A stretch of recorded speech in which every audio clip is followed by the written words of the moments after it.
Welcome back to the deep dive. This is where we take your really focused questions, run them through our source material, and pull out those, high-octane knowledge nuggets you need. That's right, making sure you're genuinely well-informed. And today, we're diving deep into something I think we all know too well. It's that frustration, right? Hits the budget, hits the conscience. Food spoilage. That relentless, quiet march of food going bad. Yeah, this topic, it really hits the sweet spot for the modern learner, doesn't it? It's not some abstract theory. It's practical. It's resource management right in your own home. Totally. I mean, controlling how long your food lasts, that's about boosting efficiency, turning that daily annoyance into actual, quantifiable savings. It's a huge win for your wallet and, frankly, your sanity. Okay, so the source material we've got today is pretty straightforwardly titled Excerpts from Preventing Food Spoilage.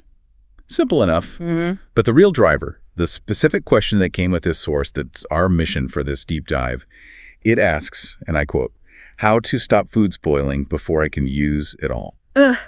That question, it's so resonant, isn't it? It absolutely nails the contemporary consumption dilemma. How so? Well, it immediately tells you the challenge isn't just ignorance. I mean, everyone knows food goes bad eventually, right? Sure. It's a failure of logistics. It points right to that friction point between how we buy now, often in bulk, trying to be efficient, and the reality of actually consuming it all over, several unpredictable days. That makes sense. Life gets in the way. Exactly. So our job here is to really analyze the context of that urgent question, that logistical puzzle, and figure out the kind of precise, rapid solutions the full source text must be offering. Okay, let's unpack this then. Section 1.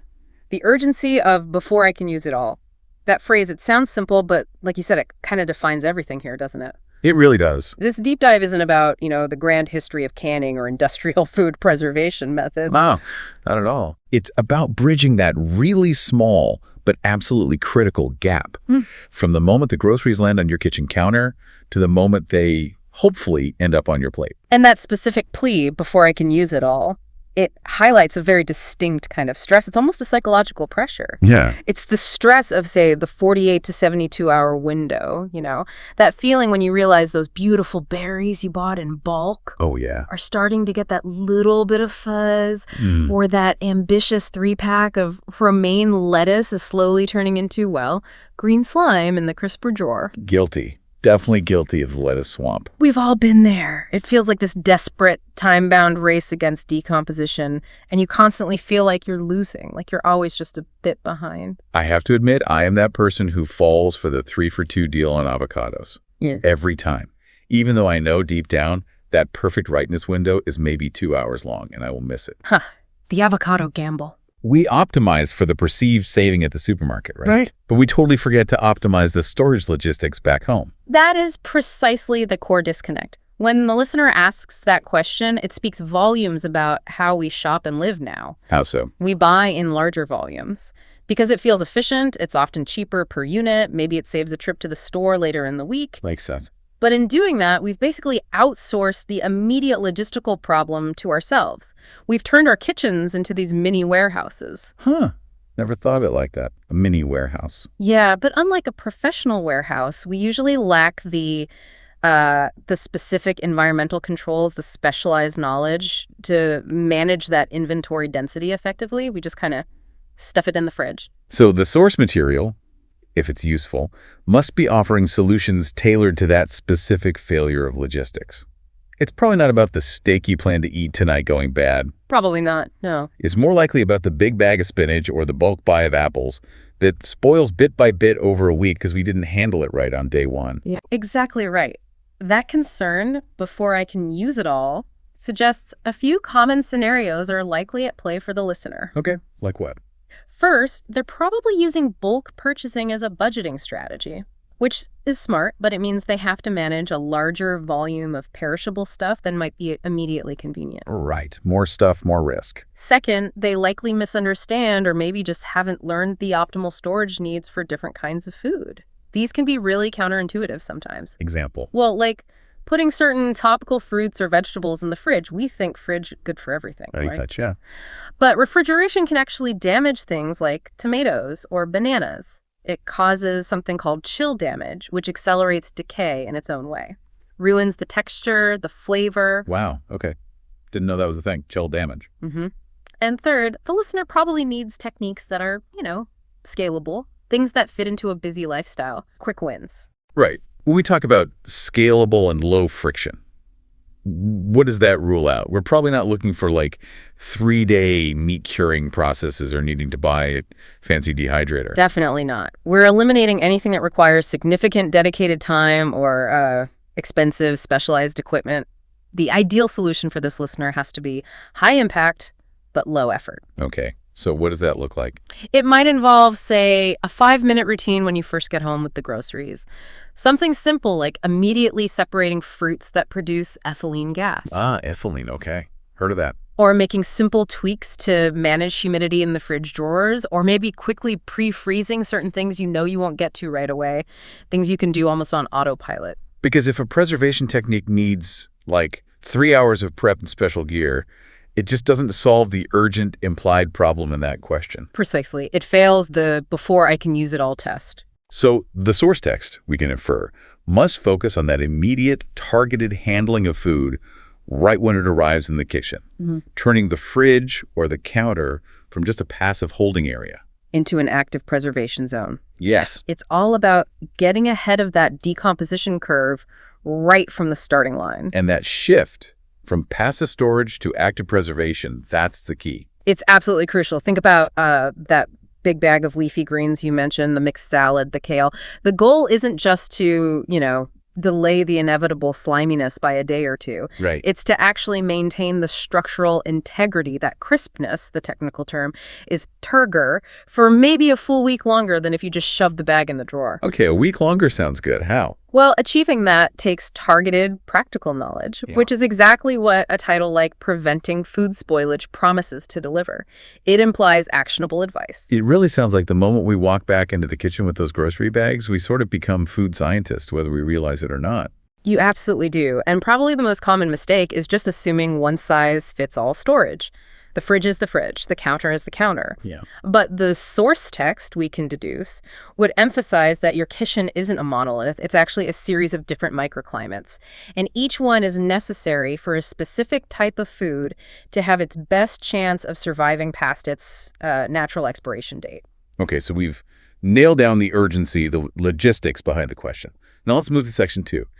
Defining the scope of preventing food spoilage.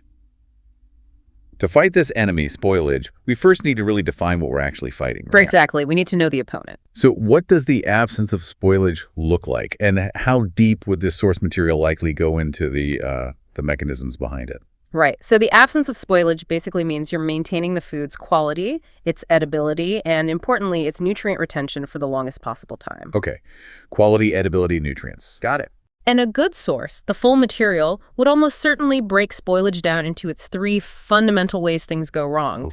3 degradation mechanisms. 3 mechanisms. Yes. And when you understand this sort of triad, you can start applying targeted fixes instead of just vague general practices like keep it cool. Okay, let's start with the obvious one. The one everyone recognizes.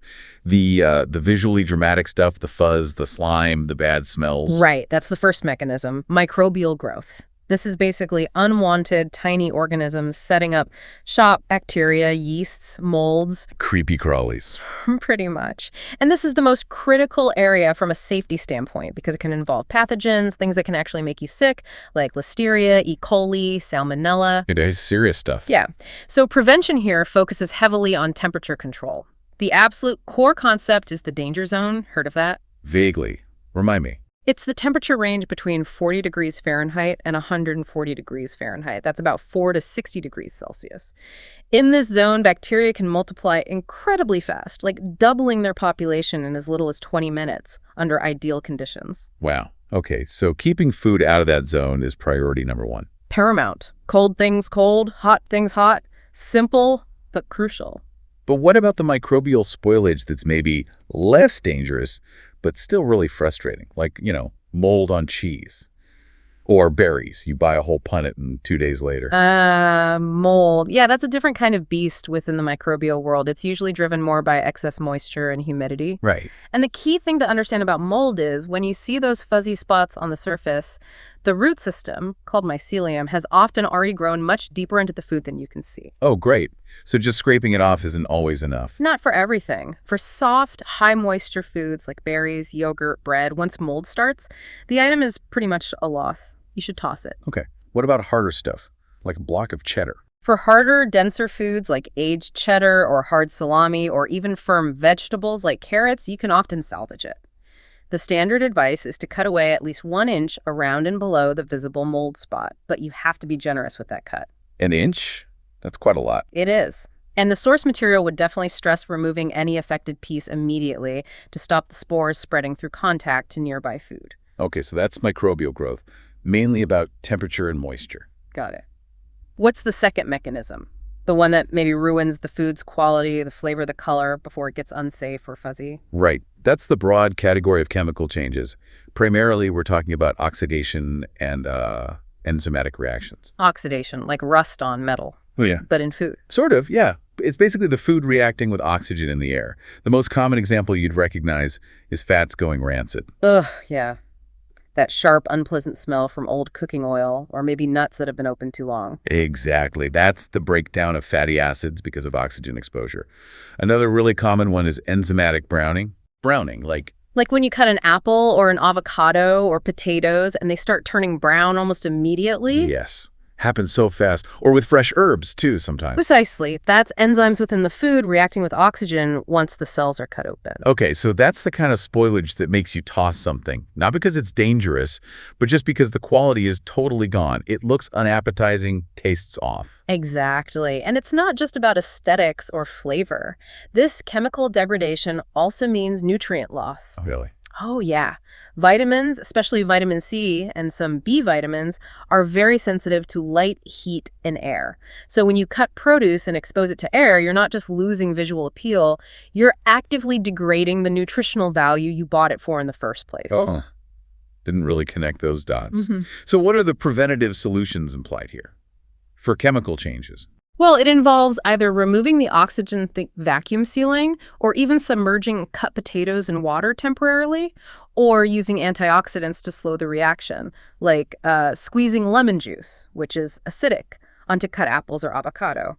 That inhibits the enzymes. Okay, simple tricks. And would the source material likely distinguish between chemical spoilage and fresh stuff versus, say, dry goods in the pantry? Oh, it absolutely should. Chemical spoilage isn't just about cut fruit. It definitely applies to your pantry staples. Like flakes. Whole wheat flour, it contains more natural oils than white flour, right? So it's much more prone to going rancid.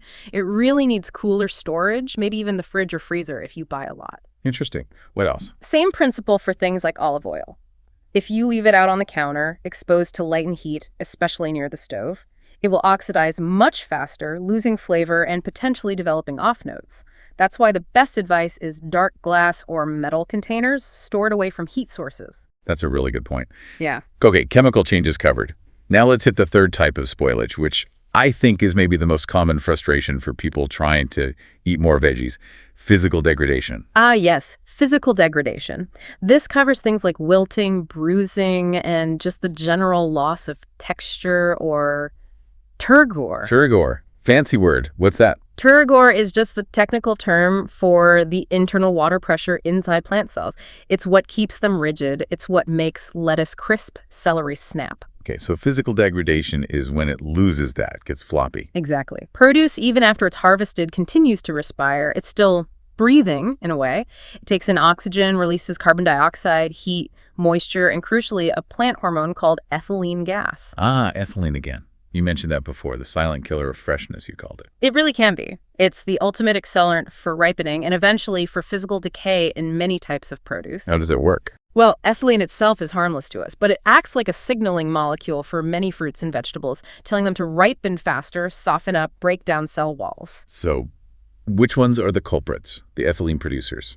The big ones are things like apples, avocados, bananas, especially as they ripen, tomatoes, melons, peaches, plums. Okay, quite a few common ones. Yeah, and these absolutely must be stored separately from produce that is highly sensitive to ethylene. Sensitive ones like broccoli, leafy greens, lettuce, spinach, carrots, cucumbers, cabbage, asparagus, even kiwis. Putting just one ripe apple in a crisper drawer full of lettuce can literally cut the usable lifespan of those greens in half maybe even faster. Wow. Okay, that's huge. Wait, hang on. You said tomatoes produce ethylene, but you also said putting them in the fridge causes chill damage. So where do you store tomatoes? The great tomato debate. Yes, exactly. Tomatoes are a fantastic example of why you need specific knowledge. They produce ethylene A and D. They suffer from chill damage. So what's the verdict? The verdict is never refrigerate whole uncut tomatoes if you care about flavor and texture.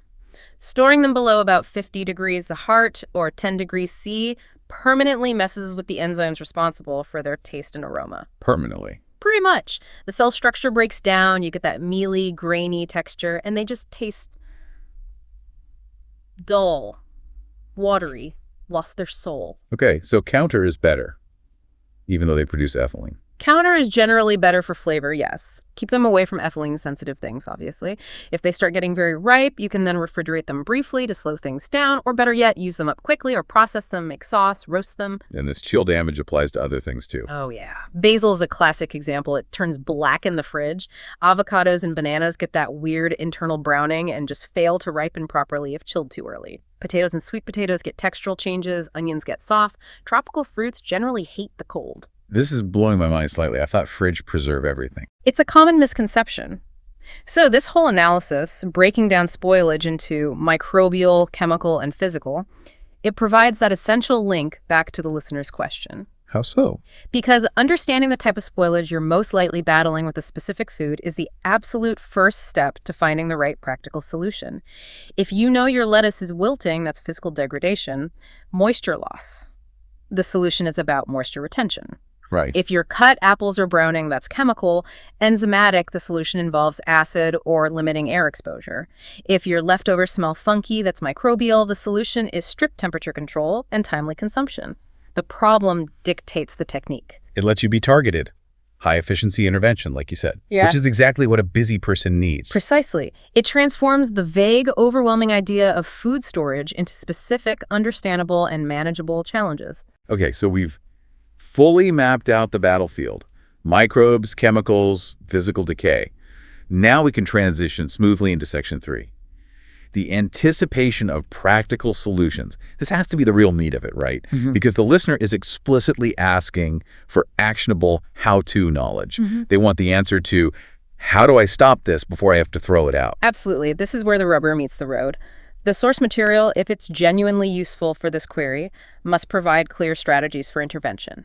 And these strategies, they generally fall under 3 core pillars of prevention. 3 pillars. Okay, what are they? Pillar 1, temperature control, but with more nuance than just put it in the fridge. Pillar 2, specialized packaging, or maybe better termed, atmospheric control. And Pillar 3, immediate preparation or pre-processing. Okay, let's break those down. Pillar 1, temperature control. You say it's the most fundamental, but most people just treat their fridge like one big cold box. You're saying that's wrong. It's a critical misunderstanding. Your refrigerator is definitely not a uniform temperature throughout. First off, to maximize the life of your highest risk items, think dairy, raw meat, leftovers. The coldest parts of your fridge really should be holding steady around 37 degrees F. That's about 3 degrees C. Okay, 37 F3C. But where's the coldest part? Generally, the temperature varies quite a bit.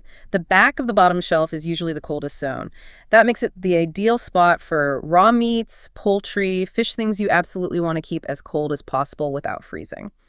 Also good for liquids like milk that benefit from consistent cold. The back of the bottom shelf. Got it. So what about the door? I keep my milk there. Bad idea. Yeah, that's generally considered the worst place for milk or eggs. The door is typically the warmest part of the fridge, and it experiences the most temperature fluctuation every time you open it.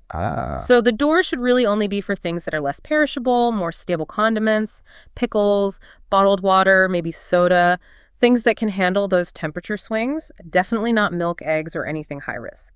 That is a super practical tip. I bet loads of people make that mistake. Okay, still on temperature. What about the freezer? That seems like the ultimate tool for the bulk buyer, right? Freeze it and forget it. The freezer is absolutely essential for that before I can use it all problem. But its effectiveness really depends on how you freeze things. It's not quite freeze and forget. Okay, how so?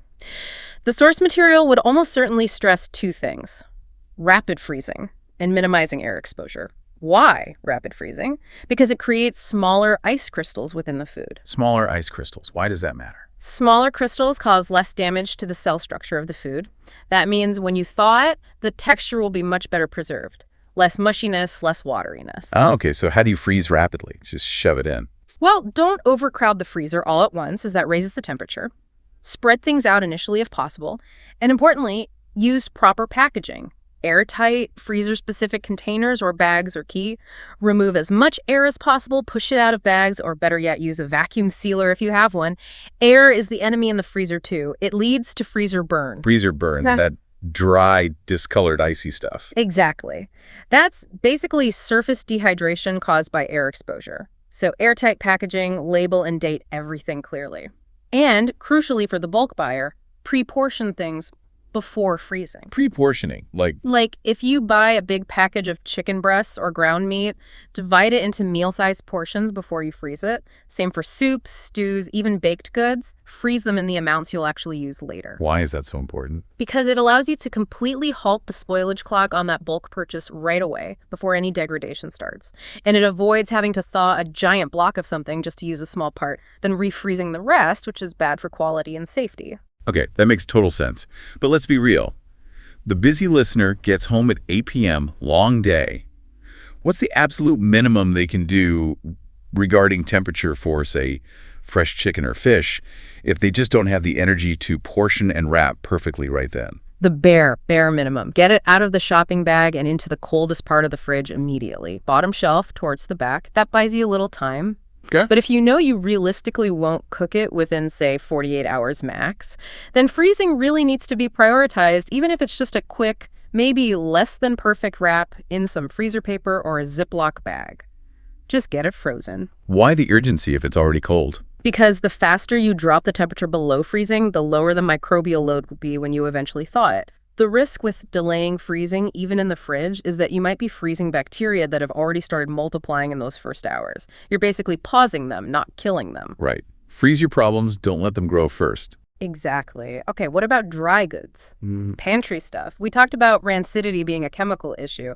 How does temperature play a role there? Good question.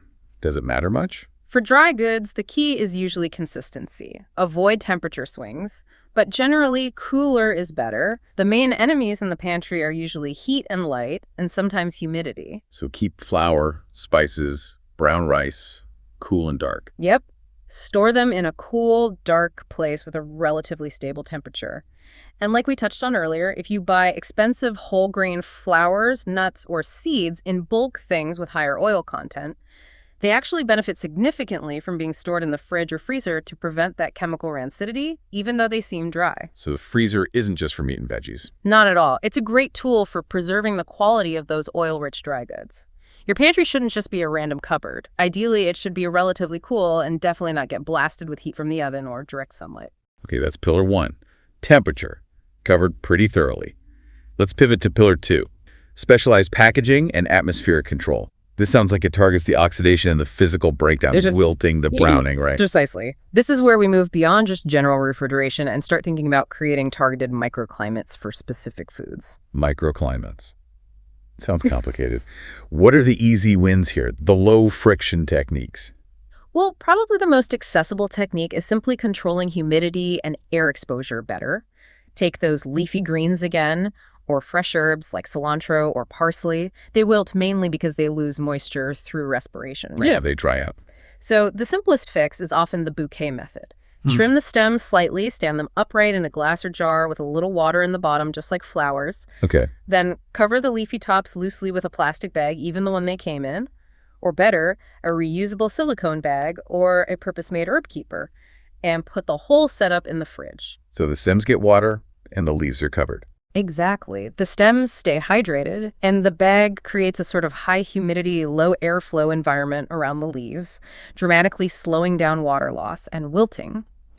Works wonders for herbs and things like asparagus, too. That sounds easy enough. Okay, what about lettuce or spinach that doesn't have stems like that? I know a lot of people wash it all as soon as they get home and then put it in a plastic container.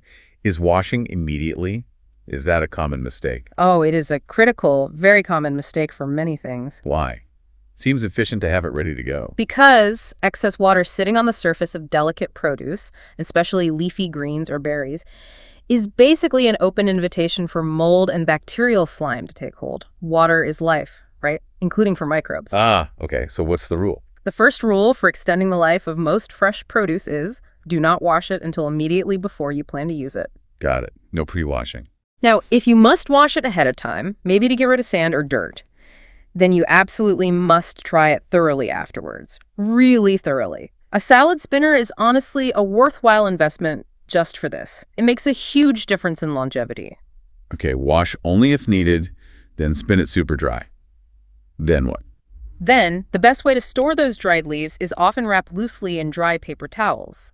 The towels will wick away any residual moisture placed inside an airtight container or a sealed bag. So the paper towel absorbs extra water, but the container keeps some humidity in. Exactly. The container maintains a stable, slightly humid environment which prevents wilting, physical degradation, while the paper towel prevents surface water buildup that encourages slime, microbial growth. It tackles both problems. Clever. Okay, that addresses moisture. What about the ethylene gas thing again?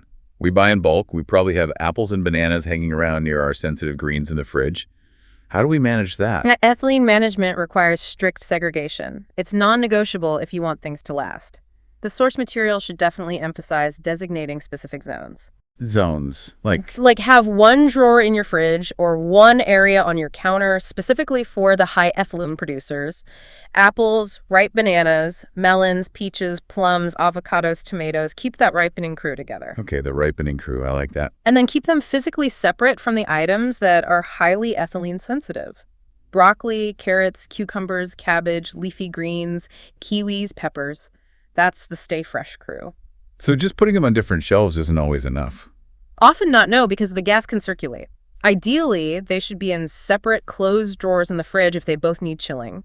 Or if one doesn't need chilling, like bananas or tomatoes, keep it out on the counter, far away from the sensitive stuff in the fridge. Contain the gas producers. That seems incredibly actionable, just reorganizing the fridge and counter based on ethylene. It is probably the single most high-impact, low-effort organizational change you can make. It dramatically extends the usable life of things like carrots and broccoli, which otherwise tend to yellow and soften really quickly when exposed to ethylene. Brilliant. Okay, let's wrap up the practical advice with Pillar 3. Immediate preparation. This sounds like doing a little processing right after purchase to extend life before the food even gets near its final dish. What are the key pre-processing steps for someone who's short on time? Right. So beyond just portioning meat for the freezer, which we talked about, the first simple step is just basic separation and triage. When you unpack, quickly sort things. Anything slightly bruised or very ripe, plan to use that first, maybe tonight or tomorrow. Separate things that need different storage. Okay, basic sorting. What else? For vegetables that you plan to freeze long term, maybe you bought a huge bag of green beans or broccoli on sale. The gold standard preparation technique is blanching. Blanching. Okay, I've heard of that. Usually in the context of canning or maybe fancy cooking. Why is it so crucial just for freezing vegetables? Blanching is just a very brief cooking, usually just a minute or two in boiling water, followed immediately by plunging the vegetables into ice water to stop the cooking process cold. That's called shocking. Okay, boil then ice bath. Why do it? It serves two really key purposes for freezer storage. First, it kills most surface bacteria, which helps with the microbial control side. Right. But second, and arguably more importantly for long-term quality, it deactivates the enzymes within the vegetables. Remember those enzymes that cause chemical changes like browning, flavor loss, texture changes, nutrient degradation? Yeah. Freezing slows those enzymes down, but it doesn't completely stop them. Blanching does. It knocks them out. So if you freeze vegetables without blanching first, like, say, raw green beans, they'll still degrade over time in the freezer. They might develop off flavors, weird textures, poor color after a few months. They get that sort of unpleasant hay-like taste. Ah, so that's what sometimes frozen veggies taste. Yeah, they weren't blanched. Very likely. Blanching is the essential pre-step if you want to maintain good quality for more than a few weeks when freezing almost all vegetables. Peas, corn, broccoli, beans, carrots. They all benefit hugely. So taking maybe 10 minutes on a Sunday to quickly blanch and shock that big bag of broccoli you bought is actually going to pay off months down the line in terms of taste and texture. Absolutely. Wow. It's a small upfront investment in future flavor, nutrition, and reduced waste because you'll actually want to eat it later. That's compelling. Any other quick prep techniques for bulk buys? Well, Another slightly different example is creating fat barriers for certain things. Like if you buy a big block of hard cheese, Yeah. What do you do? instead of just wrapping it in plastic where mold can start on the surface or it dries out, Yeah. you can cut the hard cheese into smaller blocks, put them in a jar, and cover them completely with olive oil. Submerged in oil. Yep. The oil creates an airtight barrier. It prevents surface mold from growing, microbial control, and stops the cheese from drying out and cracking, physical degradation. Stored in the fridge like that, hard cheese can last almost indefinitely. You just take out a block as needed. Wow. Turning cheese into a long-term staple. Exactly. Yeah. It transforms how you can buy and use certain ingredients. So, okay, whether we're talking temperature zones, humidity tricks with paper towels, separating the ethylene crews, or quick prep like blanching. It seems the full text this listener was interested in must be packed with this kind of clear, structured advice. It would have to be to properly answer that urgent question. And the advice needs to be quick, scalable, something that fits into maybe a brief window of kitchen time right after shopping. That initial 5 or 10 minutes pays off all week or even longer. That's the core idea. It's about making that small, upfront investment of attention and action pay dividends in extended usability and reduced waste. It really feels like the success of this deep dive is in how we've hopefully mapped that complex food science, turgor, ethylene, oxidation, danger zones, onto these really practical, everyday kitchen routines. Like simply knowing where to put the milk in the fridge or keeping apples away from lettuce. Yeah. By doing that, the listener moves from just passively watching food spoil, feeling frustrated, to actively managing its lifespan, taking control. I think this level of detail, just in analyzing the question and the likely scope of solutions, almost becomes a roadmap in itself, doesn't it? I think so too. Even without having the full source document in front of us, just understanding the mechanisms of spoilage in these main categories of prevention, temp, atmosphere, prep, allows you, the listener, to start critically evaluating your own storage habits right now. Yeah, you can start experimenting, trying targeted, high-efficiency improvements immediately based on what tends to go bad first in your own kitchen. The transition seems clear. We've analyzed the why and the what behind the listener's question, and we've provided the framework for the how-to. You now understand that the solution isn't usually some magic product, but it's about mastering the specific environmental controls needed by the specific foods you buy. Hashtag, tag, outro, synthesis, and forward look. So let's wrap up this deep dive. We really zeroed in, didn't we, on the listener's core. Very urgent problem. How to beat that clock and actually use all the food you buy before it spoils.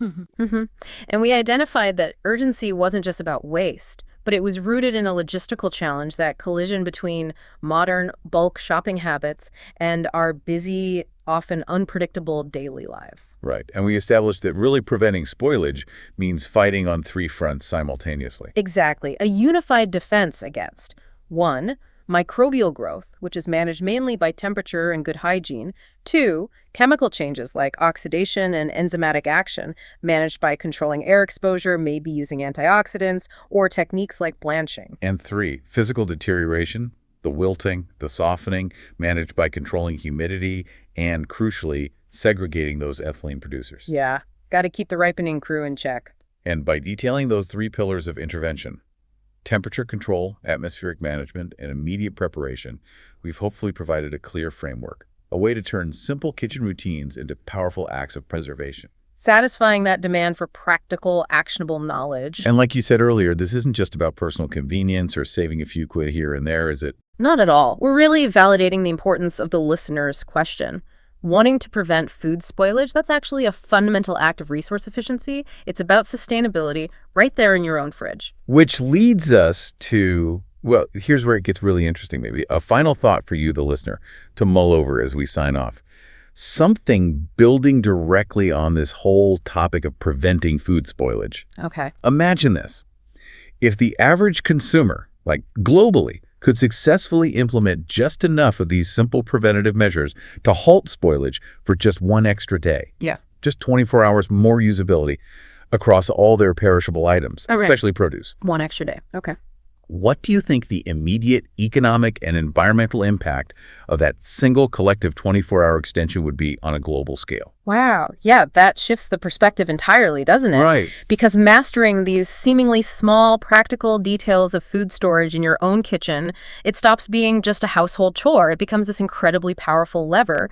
When you aggregate that effect across billions of people... Billions, yeah. You could be talking about dramatically reducing landfill waste, cutting associated methane emissions, saving huge amounts of water and energy embedded in food production, cutting carbon emissions from less wasted transportation, and unlocking potentially billions, maybe trillions in economic value that's currently just being thrown away, all from one extra day. Powerful stuff indeed. Makes you think. Okay, thank you for joining us on this deep dive into kitchen efficiency and defeating that dreaded decomposition clock. It was a pleasure. Until next time, keep optimizing those logistics and keep minimizing that waste. Hi, and welcome to the Kitchen Confession Podcast, sponsored by World Gourmet Kitchen. And hey, if you like this podcast and our content on our YouTube channel, don't forget to do these 3 things: like, share, and subscribe. Thanks again for listening. Well, see you next time on Kitchen Confession.